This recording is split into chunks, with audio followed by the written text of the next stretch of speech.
আপনাদের বাড়িতেও কি ভাত পড়ে থাকে? লেফট ওভার ভাত বা লেফট ওভার মুরগি, গরু, গোশের ঝোল, যেটা ভাবছেন যে এটা দিয়ে কি করা যায়? গোশত তো খাওয়া হয়ে গিয়েছে। বা অনেকেই আছেন যারা টাটকা খাবার খেতে পছন্দ করেন। দেখা যায় যে একদিনের খাবারটা অন্যদিন খেতে পারেন না, বা একটু কাস্টমাইজ করে খেতে পছন্দ করেন আমার মতো, আমি যেরকম পছন্দ করি নতুন নতুন জিনিস এক্সপ্লোর করতে।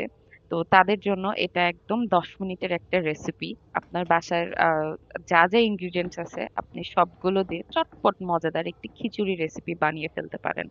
আমি এখানে খিচুড়িতে যা যা লাগবে, পেঁয়াজ, রসুন একটু থেতো করে নিয়েছি, কাঁচা মরিচ, ওই যে সাদা এলাচটা দেখতে পেলেন, আর একটা মশলা দিয়েছি, সেটা আমার সিক্রেট মশলা, যেটা আমি স্পেশালি খিচুড়ির জন্য কাস্টমাইজড করে বানিয়েছি।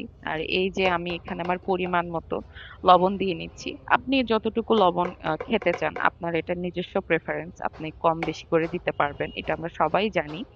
আর এই যে দেখেন আমি এখানে হলুদের পরিমাণটা দিচ্ছি। আপনি যদি হলুদ বেশি খেতে চান সেক্ষেত্রে আমি বলবো যে খিচুড়ির স্বাদটা কিন্তু হলুদের জন্য অনেকটা কম বেশি হয়।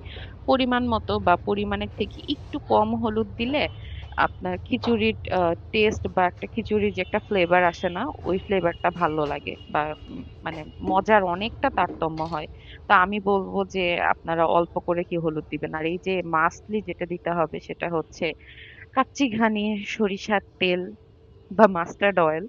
এই আমি সরিষার তেলটা দিয়ে নিলাম। আর এতগুলো কাঁচা মরিচ দেখে আপনারা কেউ ভয় পাবেন না, কারণ আমার বাসায় আমরা সবাই মরিচটা বেশি খাই। আমি এর আগের ভিডিওতেও বলেছিলাম। ব্যাস, এখন আর কোনো কিচ্ছু করতে হবে না।